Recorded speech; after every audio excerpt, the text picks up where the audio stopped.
assalamu alaikum, and hello, my name is Hashima. Welcome to my channel, and if you are returning, welcome back to my channel. I share conscious lifestyle inspiration for mind, body, and soul to transform and master the art of you. So if that's something that you are interested in, make sure that you subscribe to this channel. So basically, I wanted to share something with you all about this channel and about basically how I started on this channel and where I'm at now. So the channel originally was called The Modesta, which meant the modest fashionista. I have been interested in fashion ever since I was a teenager, and I've pretty much been in fashion, creating products, you know, hijabs, accessories, clothing, all that kind of stuff.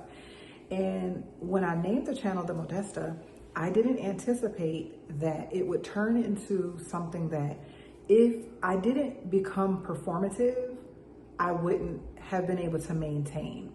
And what I mean is that the way that we change, and just the way that we change over time, and just our focus changes, our commitment changes, whether it gets stronger or weaker or what. And I realized very quickly that labeling myself The Modesta meant that I was essentially committing to maintaining a particular standard, but it wasn't defined. And back then, there were a lot of debates online about what is modesty, what is real modesty versus, like, even right now, if I post hijab or I sell hijabs, and someone will say, well, that's not actually what hijab means. It doesn't mean the head covering. Khimar is the word that means head covering. Hijab is just a veil, and that doesn't necessarily mean a cloth veil. It doesn't mean it goes on your head and all this kind of stuff.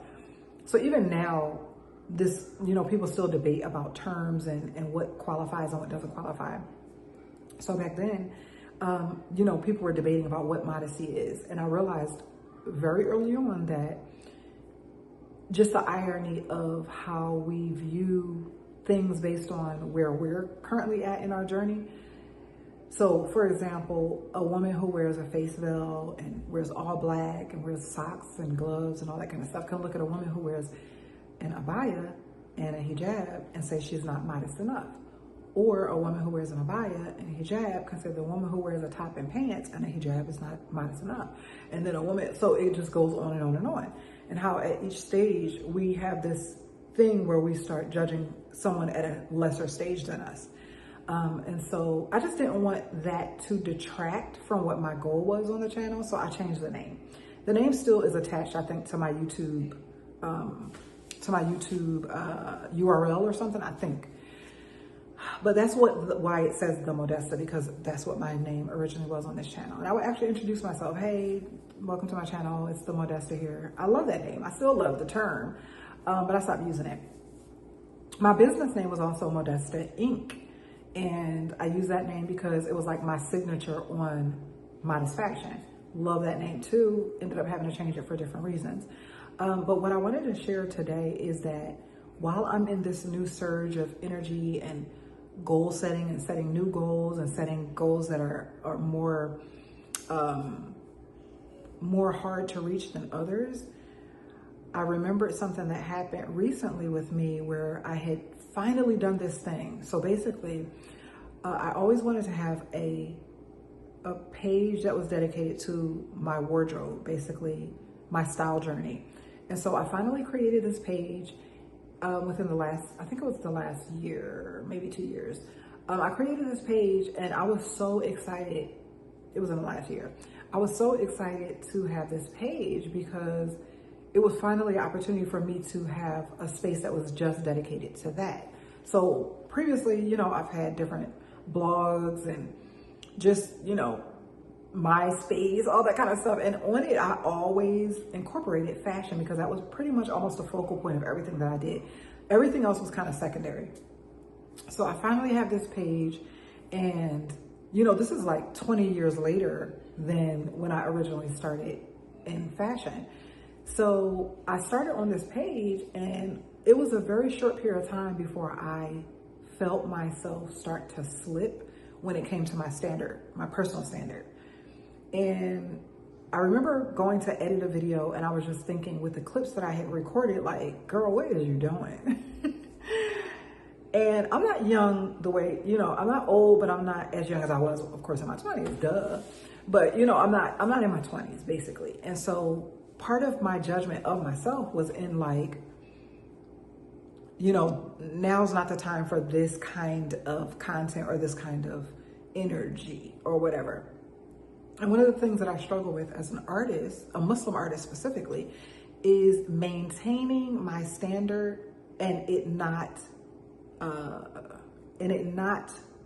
stifling my creative process, if that makes sense. Okay, so my phone died. Where was I?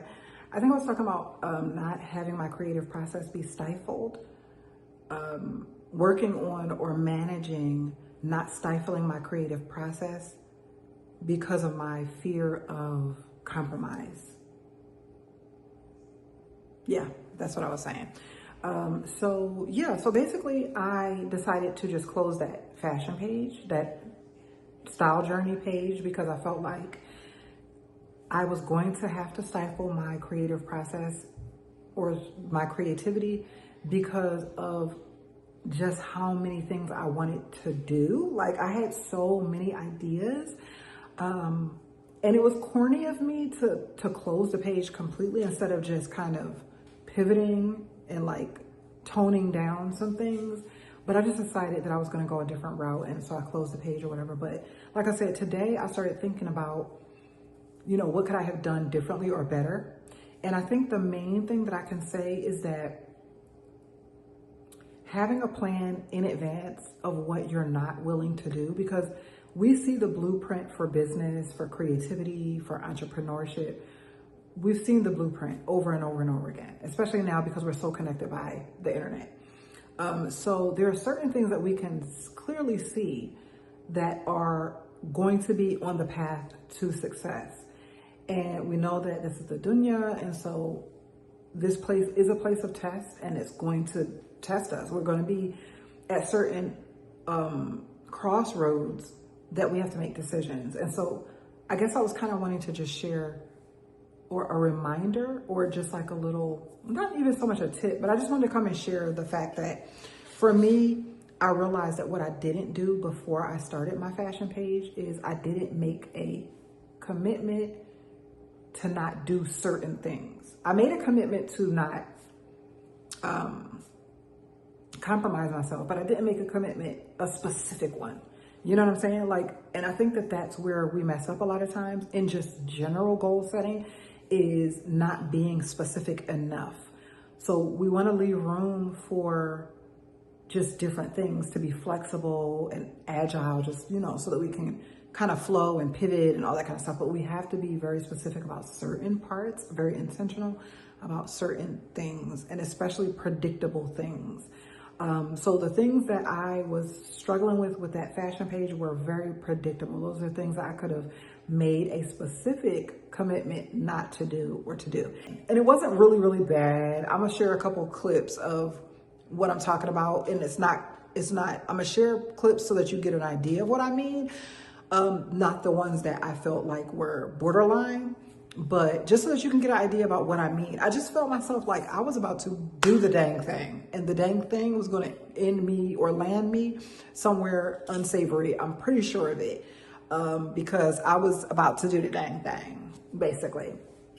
So yeah, that's really it. I just wanted to share that little, just I guess kind of tip, I guess you could say. This is me unscripted. At some point, once I'm finished with this little commitment that I've made to myself, I'll be a little bit more refined and, you know, or maybe I won't. Maybe I'll actually enjoy this process like this, meaning the unedited version of me. So no promises. Hopefully it wasn't too much. It wasn't too all over the place. But yeah, if there's anything that resonated with you or that, you know, some kind of aha moment or something like that, leave it in the comment section. Make sure that you subscribe to the channel if you're interested in mastering the art of you. And what is the other thing that I didn't say? Oh, give this video a thumbs up. That's gonna be all for this video. Thank you so much for watching. Until next time, assalamu alaikum.